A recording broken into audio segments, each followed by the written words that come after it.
Hey, if you want to be heard on the Fan, there are a couple of ways to do it. 64686, the Bradshaw and Bryant KFAN text line. Fire away. Or via the free iHeartRadio app, talkbacks. We love using them 9 to noon. We love hearing from you. You already have us as a preset. I have to be certain of that. So you hit that microphone when you're listening to our station on the app. Give us up to your best 30 seconds. Send them on my way. I'll review them for FCC violations, and then we'll play them. But talkbacks and texts, that's a way to be heard 9 to noon and on the Fan throughout the day.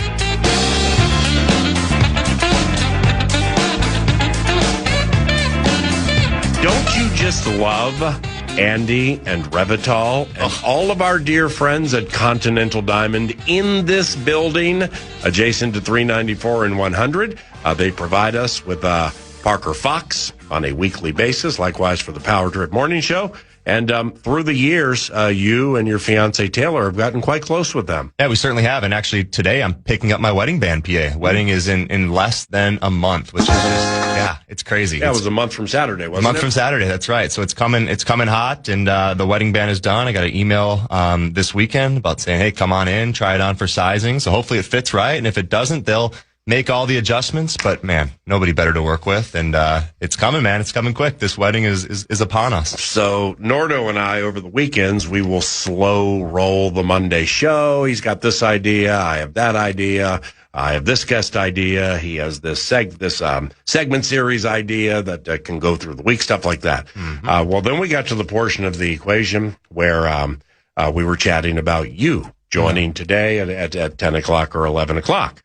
And I mentioned to him that, I've been in touch with young Parker during the course of the week.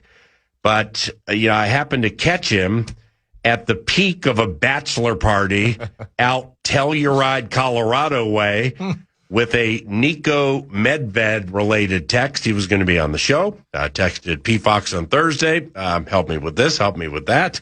And after you finally did respond, did you read back your text response to me and how incoherent it was? Oh, no. And I was like, all right, Nordo and I got Nico. We'll be good.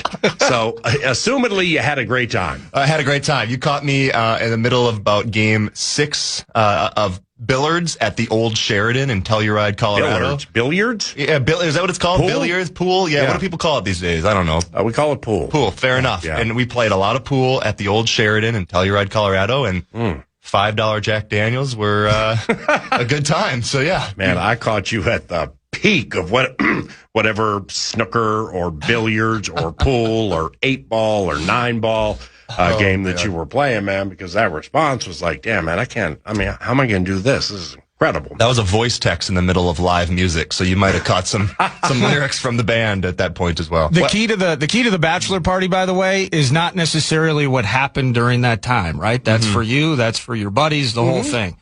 Did everybody that made the flight out, did they all make the flight back? Yes. Okay. And especially out of Telluride.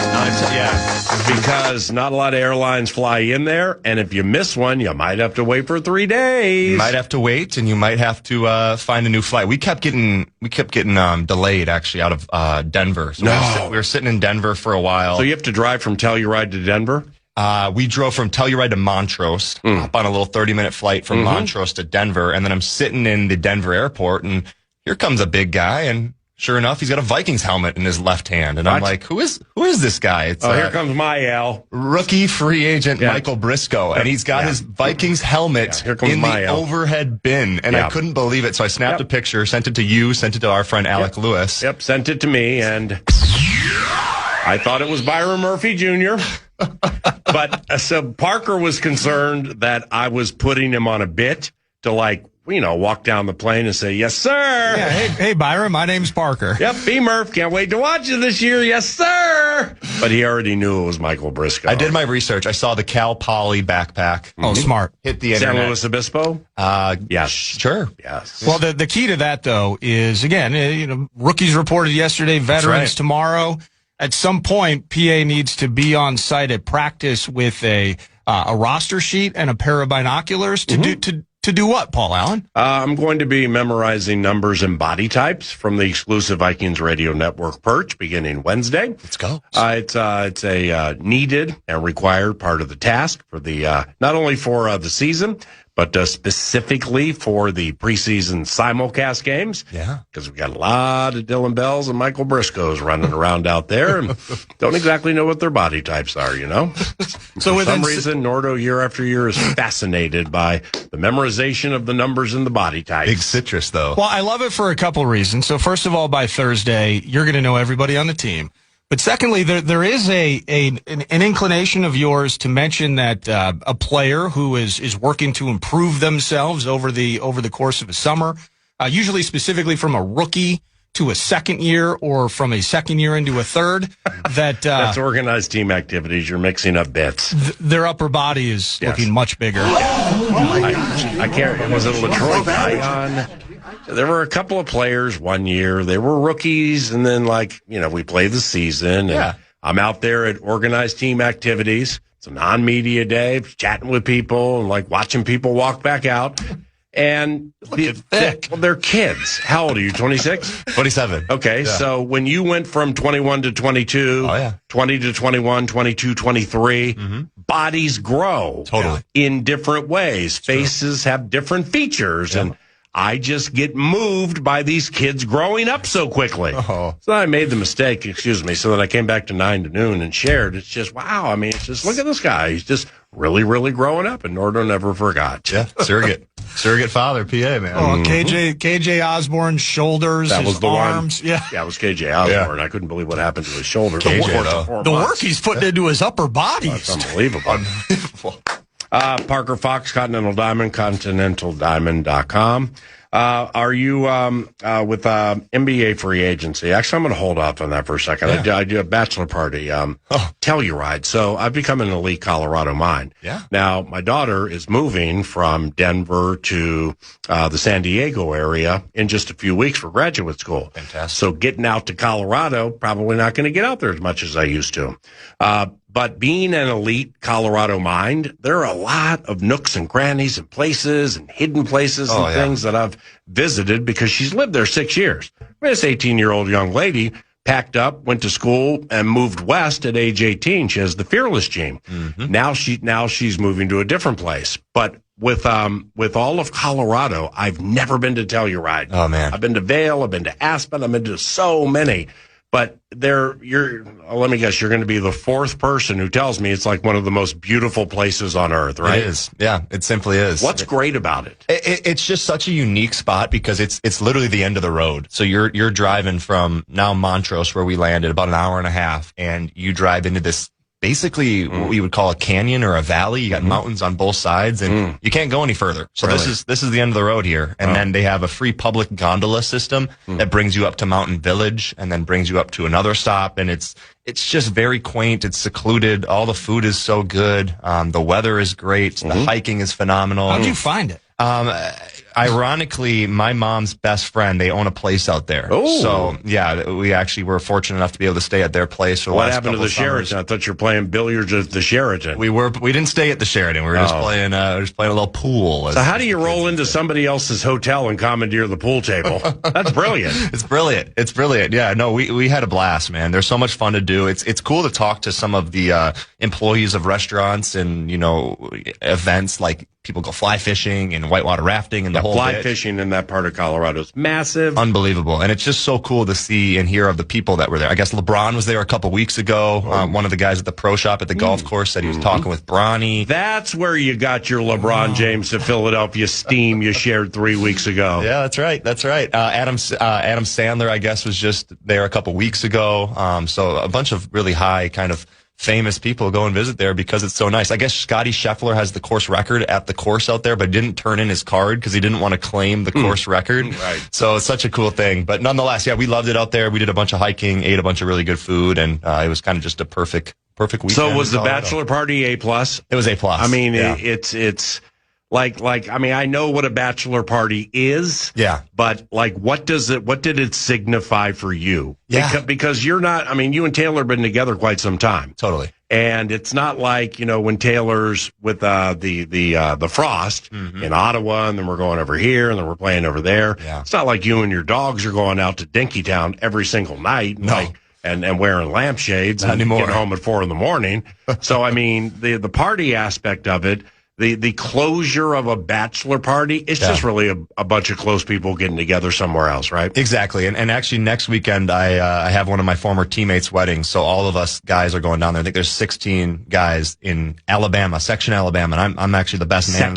Section, Alabama. Section. Yeah, Okay. that's right. Right on the Gunderson River, Gunderson Lake, south of Huntsville. But nonetheless, all my Minnesota guys are going to be down there that weekend. So this past weekend was some of my high school and just, close friends. And I think for me, it just signified going out and hanging out and see my buddies. And actually one of my buddy who's officiating the wedding was there as well. So just kind of getting to talk to him about what that process will look like and everything. And we're excited. It's crazy how fast it's coming. We were sitting down last night working on the tables and putting, names and who's going to sit next to PA and who's going to, be here and there. So it's a really fun time, man. So, speaking for Taylor first. Yeah. With this part of the equation and the wedding less than a month away, she and her mom, as she said on the radio, put a lot of time into it, specifically when frost season ends. She rehabilitates whatever people rehabilitate from a hard lot run of hockey. That included the Olympics. But would you say she's excited? Does she have anxiety? Is she nervous? Her first, is she excited for this? She definitely is. She's very type A, as you've kind of, gotten to know us over the years. Same. You know that she gets stuff done, right? Like she has the list of things that has to get done this day, and she gets it done. So I think there comes with a little bit of nervous energy from that, but at the same time, I think there's so many fun things that we've gotten to do this summer and celebrate her and gold medals and this and that. This is another one of those things, right? So I think for us, a lot of these things are coming really fast right now, and we have to take a step back and realize how fun and how unique and how lucky we are to get to do all these fun things. So, and the wedding being one of those. So I think for us, we're just really excited about that day. And you're not type A, which is perfect. Yeah. It's a perfect match. It is. Opposites attract, however you want to look at it. So you're happy-go-lucky Parker. Things are good. Arm around T-Heisey if things are getting a little stressful. Yeah. Until the type A's don't think the type B's are taking things seriously.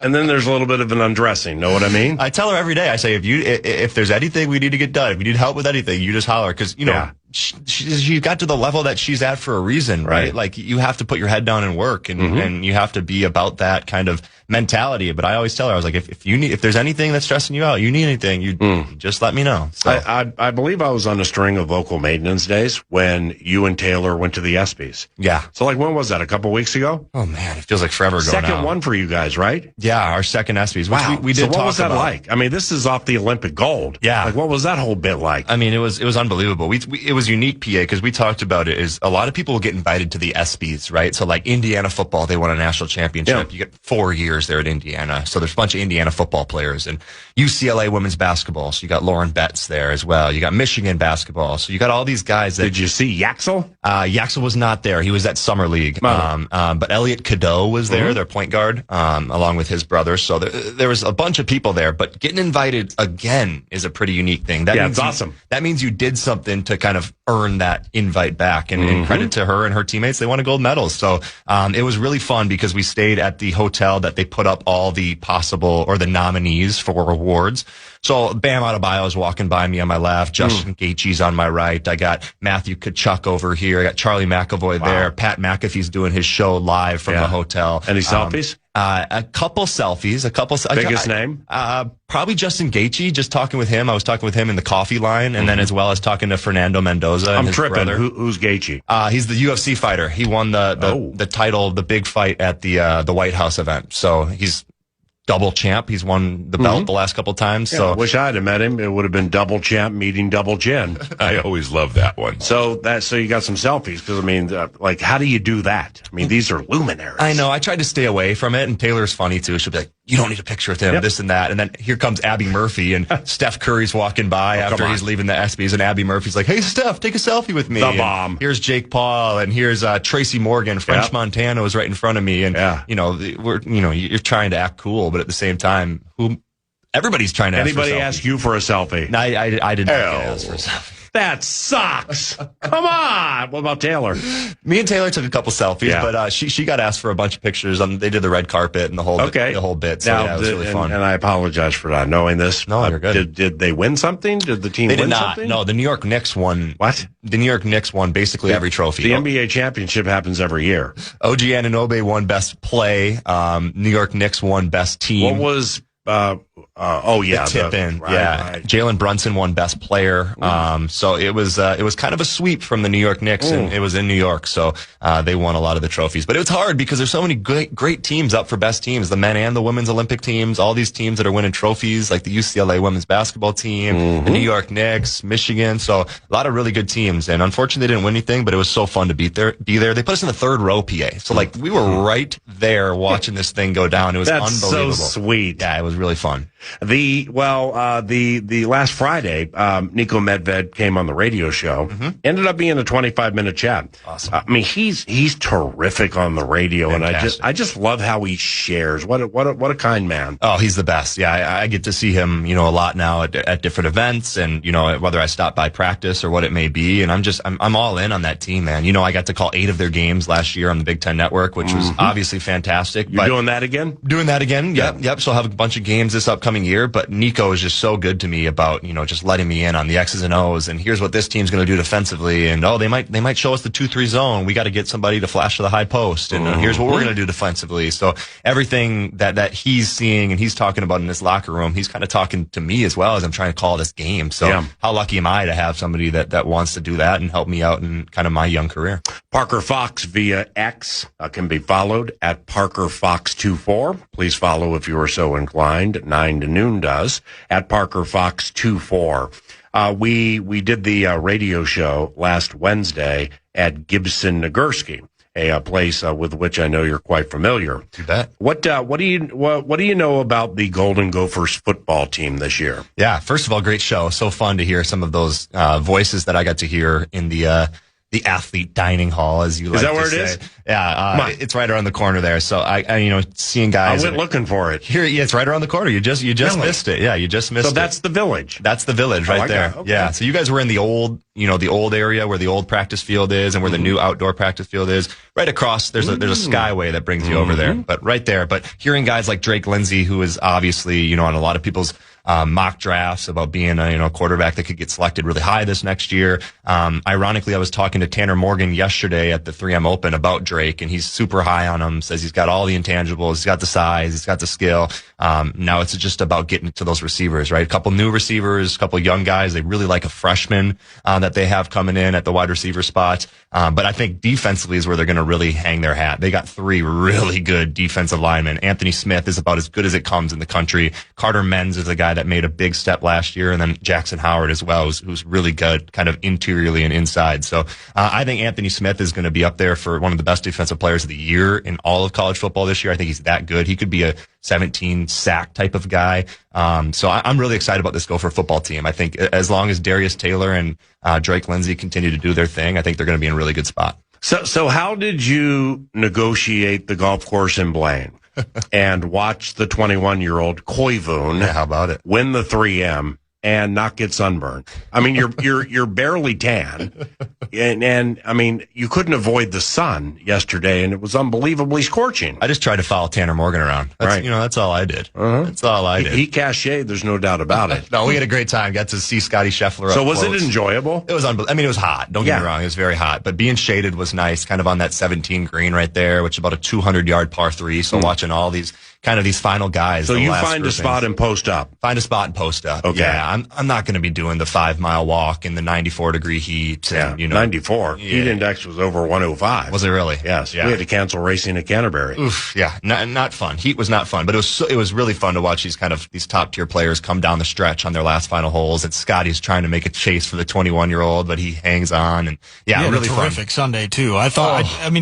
I hate to say that I was rooting for a meltdown from Koivun. Yeah. And it's good that it ended up. He stayed stable and got out alive. But I was kind of just, I forget he missed like a 6-foot putt. It was like 14 or 15. that I'm just like, get within 2, Scotty. Get within 2 and make the kid shiver a little bit as he walks 18. And he did shiver a little bit on the 18-tee box. He hit about a 240-yard snap hook left. It ended up being in a decent lie. He got out of there. And, best shot I ever made. Yeah, exactly. But, how fun for this 21-year-old kid to beat the number 1 player in the world. And the fact that the number 1 player in the world was here in Blaine playing in the 3M Open is pretty special as well. So, great Sunday watching some golf. So LeBron ends up with the Sixers. Yeah. First time I've chatted with you since that happened. What do you think?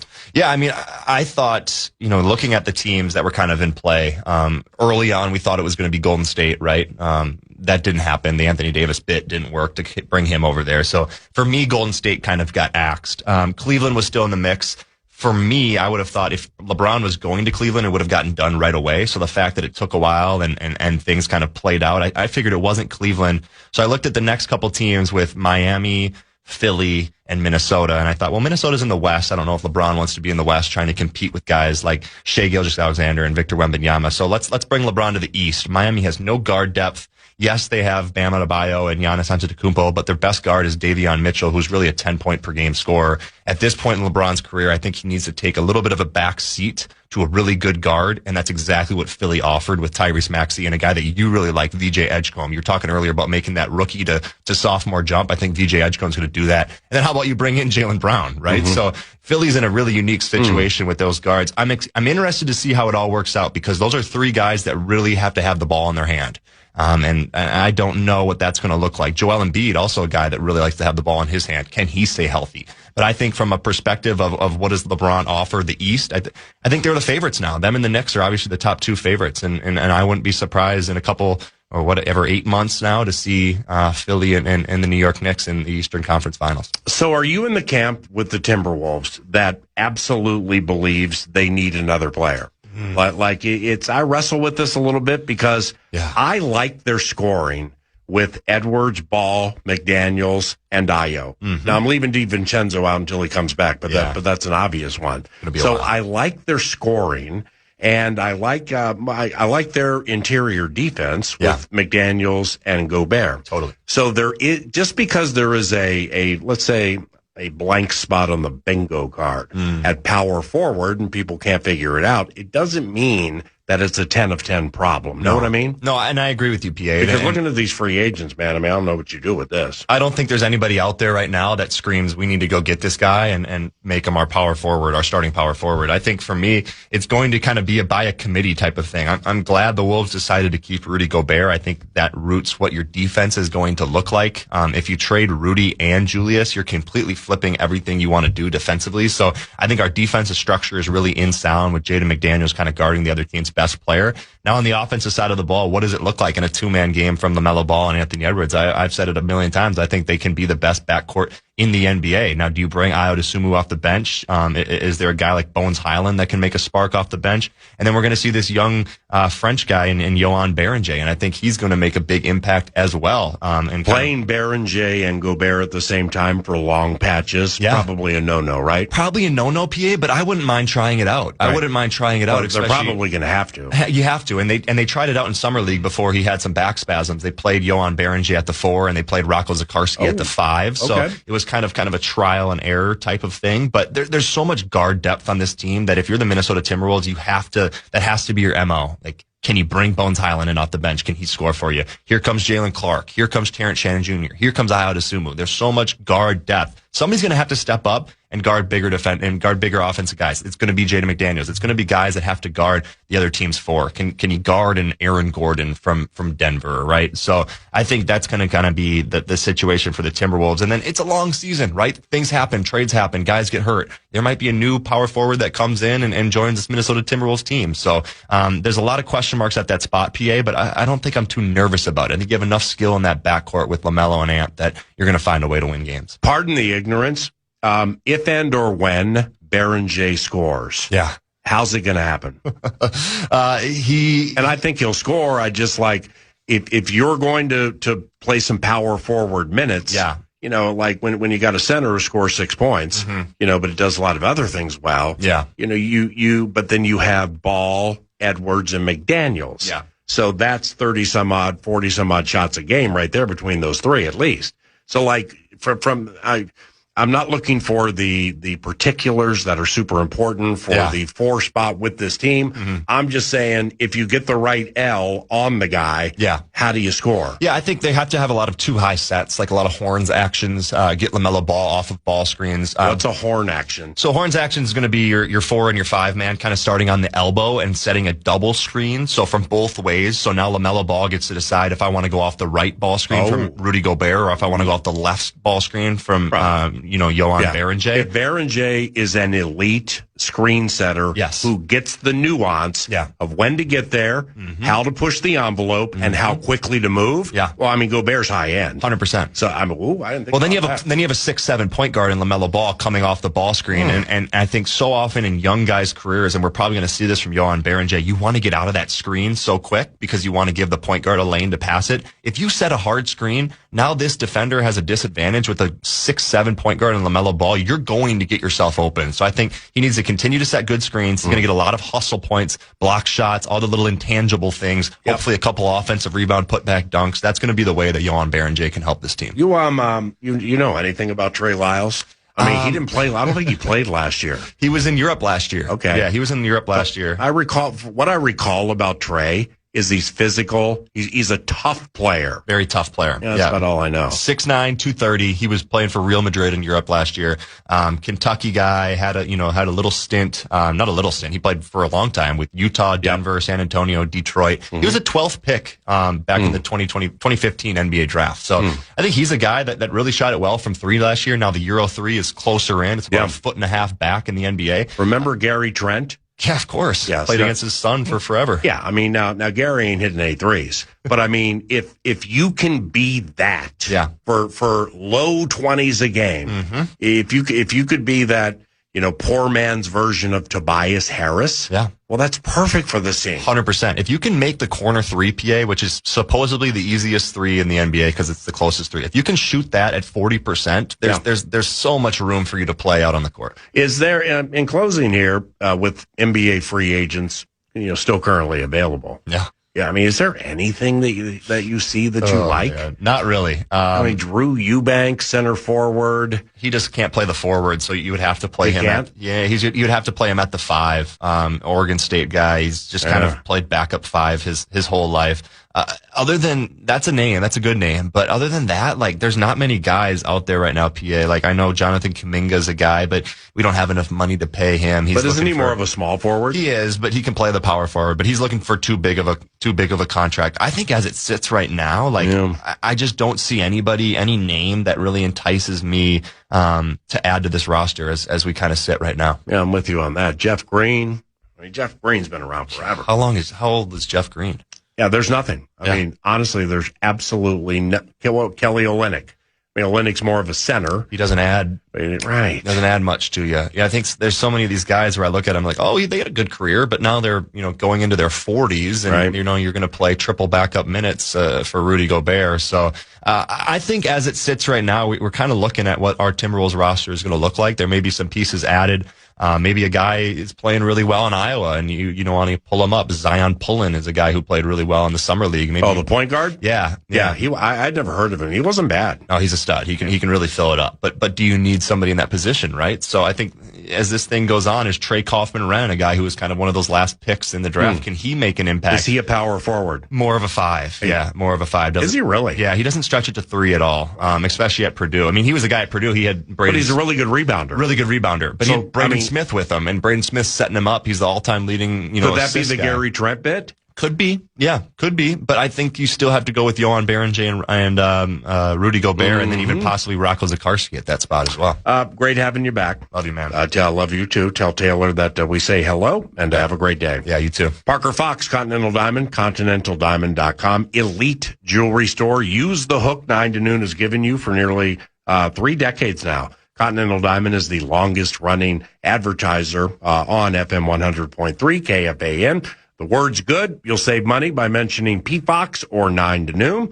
So if you need jewelry, ContinentalDiamond.com. Here's the cash thing. The Fan, along with BigDeck.com, want to give you a shot at some bonus bucks with the National Cash Contest. This hour's keyword is bank.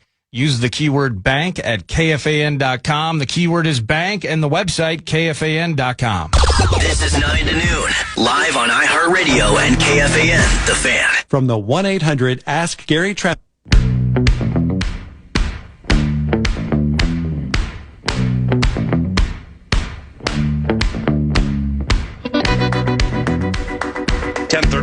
FM 100.3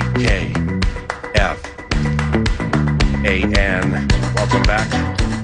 Dane Mizutani covers the Minnesota Vikings for the Pioneer Press and TwinCitiesLive.com. He'll be in studio about 25 minutes from now. He's ready to handle the heat. Training camp offers heat on many levels, pressure points and all that. And we have much to discuss with Dane when he gets here in about 25 minutes. And speaking of much to discuss, we are going to, very low key right now, but more tomorrow with the Northern Fire Talkback Tuesdays, and then maybe pay it off on Wednesday. Something that we are going to call the Top 10 from 10. Now, FIBA, Fairness in Brandon Molesky Act, or FIDA, Fairness in Tennessee Act. This is a Brandon Molesky idea.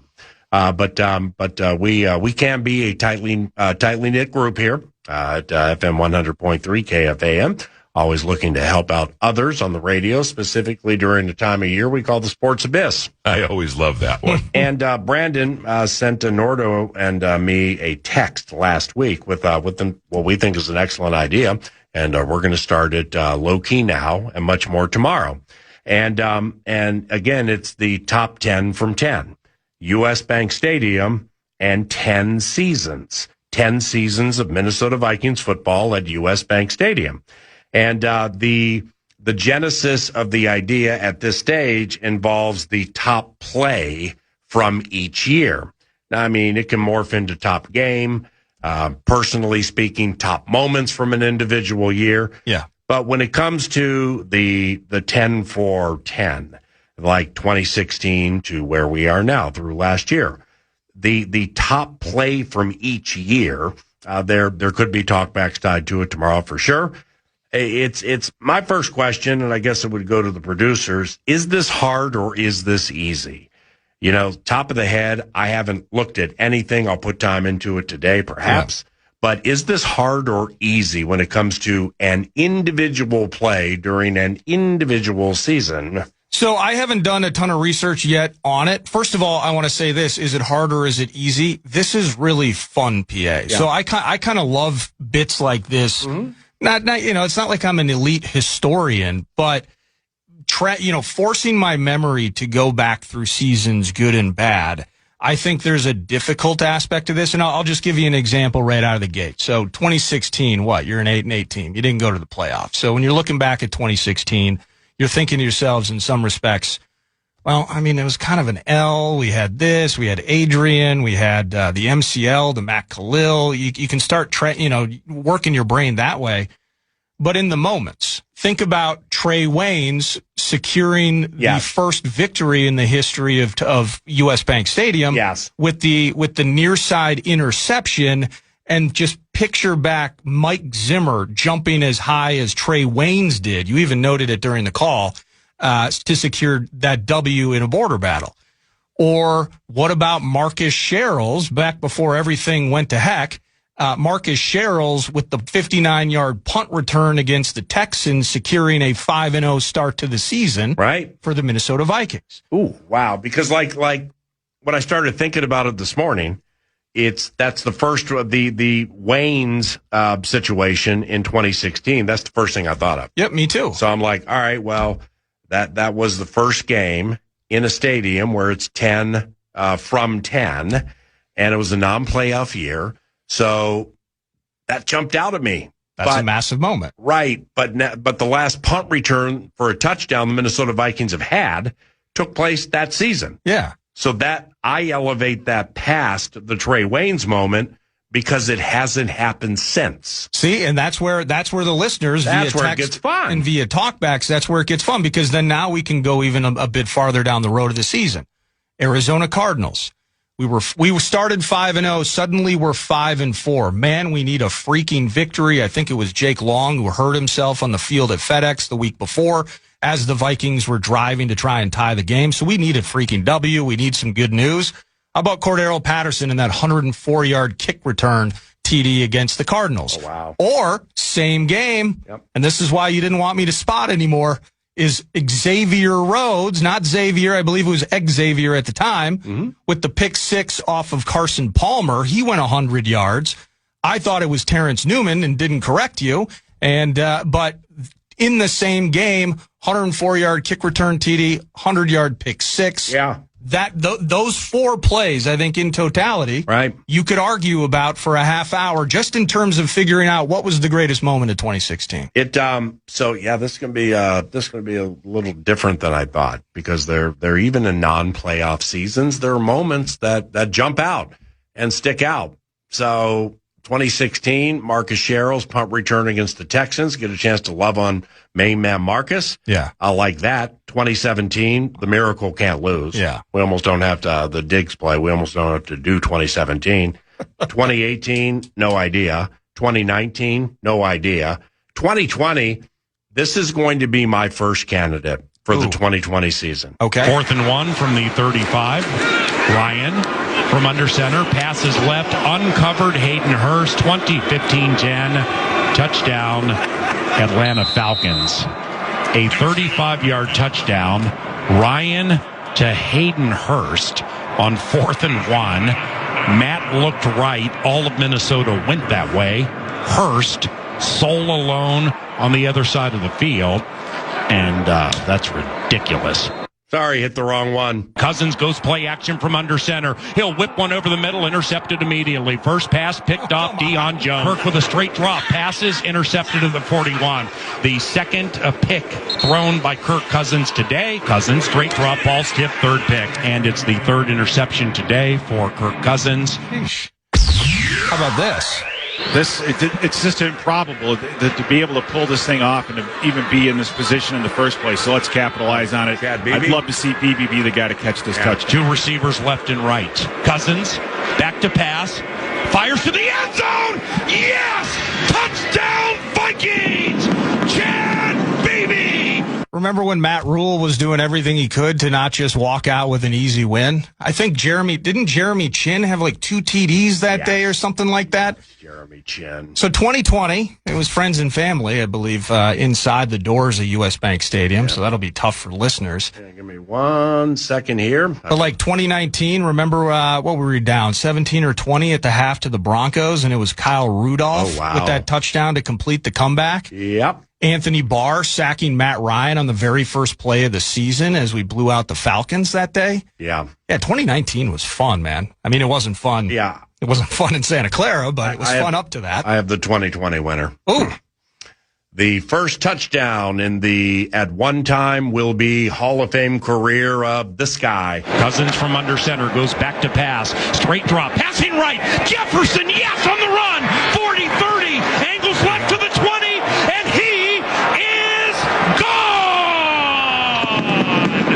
71-yard touchdown by this dynamic rookie, Justin Jefferson. His first in the National Football League. And it's 23-12 Vikings. 2021, I got no idea.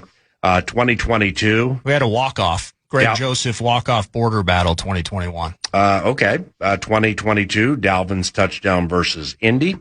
Greg Joseph with the Christmas Eve walk-off. Yeah. 2023, 4 and 5. Yeah, this is going to be a lot of fun for you to research. Go through all them game logs. Oh, I'm just. Well, this is going to take the entire week. I'm taking a cursory click and a peek. Oh yeah, this now that we start talking it out, this has changed the landscape of 9 to noon for training camp week. But what did you? Okay, so 2018. Do you prefer the Mike Hughes lit fuse first game against Jimmy G pick 6, or do you prefer Dalvin's 2 touchdown, including the spin move that made Pete Bursich audibly on air during the call en route to 220 yards rushing against the Dolphins after DiFilippo went away? Yeah, do you? So that's a really good question there, the con. I'm just or Josh Allen hurtling over Anthony Barr his rookie season in our building. I'm just as 18-point dogs. I'm just really excited to know that we now can take this. This can be tournament bracket style stuff. Can be. I mean, you can get that thing to 5, cut it down to 3, cut it down to 2, for each season. Yeah, so for tomorrow, looking for the top 5 plays from all 10 seasons. I can do that. That's not a problem. And we'll have Talk Back Nation maybe make the decision for us as to which one should win and why. But I swear to listeners, and this does feel like midsummer, it's got some Abyss fodder to it. Whatever it is. As Vikings fans, you will have as much fun as I am having as you dig deep. I'm just looking at Pro Football Reference and just the schedule and the game results. Big time. And instantly it's hitting me. What was it, 2023? Addison, those 2 touchdowns against the Niners we won in prime time. The 98 and 24 to Justin Jefferson on the doorstep from Darnold. Camu Grugier-Hill picking off C.J. Stroud on like the first play of the game against the Texans. Dobbs throwing second half interceptions against the New Orleans Saints and Dennis Allen. We won the game, but barely. Yeah. The 5 TDs against the Falcons. Remember when we blew out Kirk and the Falcons in 24? Wow. Like super cool bits. Yeah. Even, regardless of, we know how these seasons have turned out, but, no, it's an absolute blast just digging into it a little bit. A lot on which to focus. 10 from 10. What would be the 10 best plays? Won a season with the 10 years of Vikings football at U.S. Bank Stadium. Yeah, that's the key, specifically at U.S. Bank Stadium versus obviously on the road. Start thinking about it now, Rube Nation. Home games from 2016 through last year, because I think tomorrow, one of the, if not the signature or standalone talkback for this ever developing bit is going to be potentially what play from this season can we make sure we do not forget? Or let me eliminate which play from 16 through 25 do we have to make sure Paul definitely does not forget? My memory is generally pretty good. No, your game recall is terrific. But I need to focus on. I need to think about it, and I didn't think about it at all this weekend. So that's going to be fun. That'll be tomorrow, 10 from 10. But like Nordo said, if you're going to put some time into game logs for your talk back tomorrow, or put time into ProFootballReference.com, take a look at the seasons, offer up suggestions for it. That'll be tomorrow, courtesy of Northern Fire. And there also is a prize attached to the talkbacks tomorrow. We'll be right back. This is 9 to noon, live on iHeartRadio and KFAN, The Fan.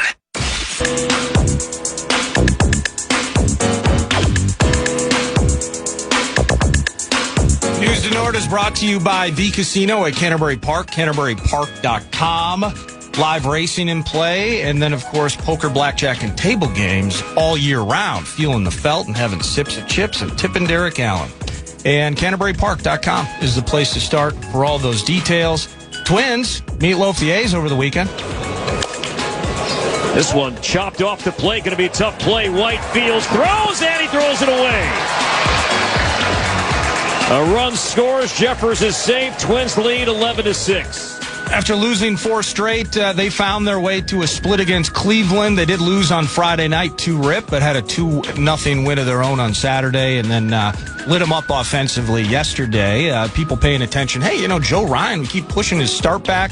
The head coach, or the manager, Shelty, has kind of laid it off as just minor or just general soreness. I know that term's been thrown around before locally. But as of now, Ryan is slated to pitch on Wednesday. The team's off today, so you'll go Taj Bradley on Tuesday night versus Kansas City, into Ryan, into Ober. So your preferred 3 going after it against the Royals, a chance to rack up a few more victories as they're 3.5 out of the division, a game out of the wild card. The trade deadline is a week from today, so serious times in regard to the favorite 9 and the favorite baseball team. 3.5 out of first. Who knew? Trade deadline next week. We'll see where it goes.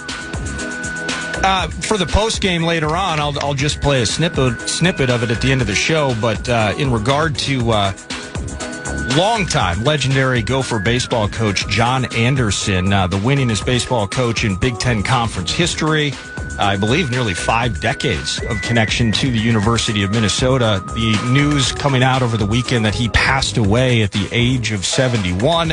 You had a terrific conversation, speaking of the Royals, with Royals Vox Ryan Lefevre, sharing some memories of his time, former player under John Anderson. But that news shocking the university community and Minnesota sports fans around. Now to this. This is also, on a different note, somewhat surprising, or maybe not surprising. You can tell me, PA, that Everson Griffin joining Josina Anderson says that he wants to make a return to the NFL. Listen. Really, my desire is to play again, of course.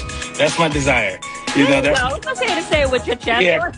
Yeah, that's my desire. That's my desire to play again. You know, but yeah, but I know the things that I've done that I burnt bridges, but I feel like that's repairable because, you know, I'm willing to do anything to mend them. You know, I'm seeing clear. You don't have to worry about me going back to using again because this life is so much clearer. I have my kids with me.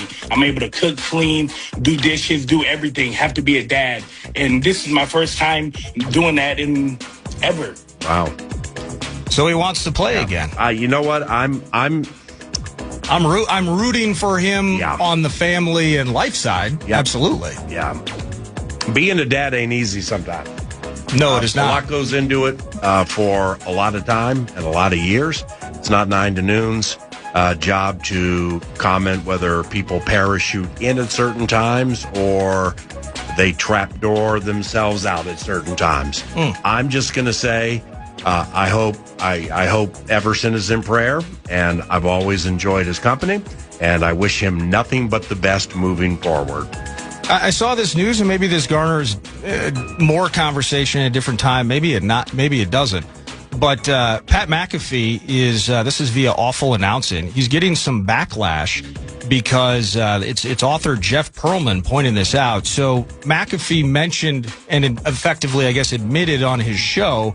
Let me see here. We were told by Shams, you're going to want me on the show today in relation to maybe some LeBron news. Yep.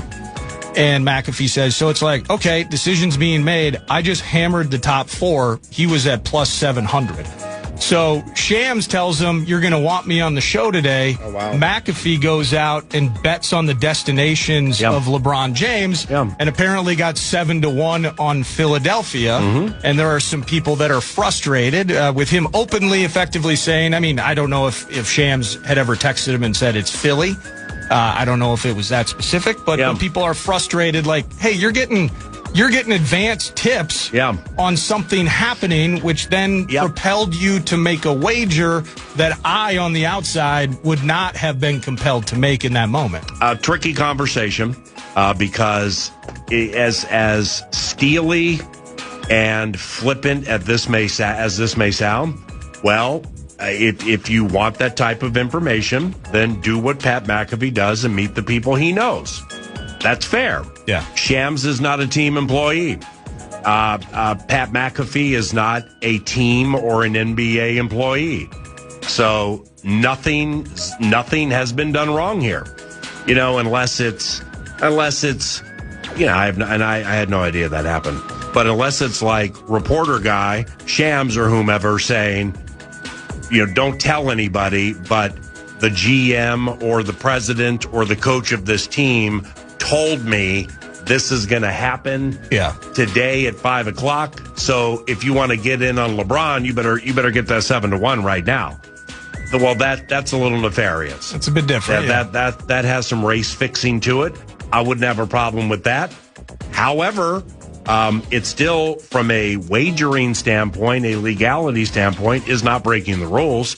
Shams would be violating background-related access and attaining things that he'd face consequences. Others may not have access to. Yeah, but I wouldn't have a problem with it. Lastly, on a Monday just full of ho-hum Vikings news, but sad news elsewhere in the league. It has been confirmed, or at least has been reported on now. Elijah Bieniemy, the 27-year-old son of Eric Bieniemy, Chiefs OC, and his wife Mia. His wife Mia was shot by apparently, or that's what the charges are leading to. That the son has been arrested in connection with the shooting of Mother Mia at their home in Virginia. So Just some ugliness going on there on a Monday morning. Indeed, but a ray of light has arrived in studio. And by the way, Koivun, I'll pop the mic on, Dane. Jackson's his first name, right? Yes, Jackson Koivun. Yep, Koivun, thank you. Dane Mizutani covers the Vikings for the Pioneer Press and TwinCitiesLive.com, so he's going to be in studio around the corner. But he attended a couple of days of the 3M Open. What'd you think? How bad was the heat? And what's it like being that close to that type of high-end golf? Yeah, I mean, it's crazy. There were so many people there to see Scottie Scheffler. I went Thursday, Friday, and then Sunday. Thursday, I followed him around the entire round. Sunday, I was there when he teed off on 1. And the only thing I could think about, one, was how cool is it that the number 1 golfer in the world is here in Minnesota putting on a show. But 2, I stepped to the tee box at Brookview in St. Louis Park when there's a starter, and I top it because I'm nervous that one person who is probably retired and just enjoying his life is watching me tee off on 1. Right. Scottie Scheffler had thousands of people watching him and his every single move, and the guy just continued to put on a show. It was amazing, and great get by the 3M Open. Hollis Cavner and his team do a great job with that tournament, and things growing. I hope it keeps growing. So for a stupid question, then we'll pause. So for Scottie Scheffler to be here, is there like an appearance fee that's involved, or is it just because it's Jordan Spieth was here, Kitayama, Matsuyama, and Billy Horschel, Corey Connors. I mean, not the greatest golfers in the world, but some of them, but recognizable names. But when Scottie Scheffler, especially the week after the British Open, you know, when that's a rough spot to kind of have a tournament like this, in my estimation. Do you think it requires an appearance fee to get somebody like that? They can't. Like Hollis Cavner, the tournament director of the 3M Open, can't outwardly say, here's a bunch of money, Scotty, please come here and play my tournament. Yeah. Now, I'm assuming they took really good care of him, that the people at the 3M Open and all their staff, they pride themselves on taking care of the players, on being the best hospitality on tour. That's how Hollis likes to describe it. So I think part of that goes into it. I think Scotty comes here, he knows he can bring his family, they can unwind after a busy week, and he can go up and put a low number on the card for 4 straight days. But no, they can't say, here's $5 million, come play. Okay. That's Dane Mizutani. Vikings conversation with training camp beginning Wednesday is around the corner at FM 100.3 KFAN.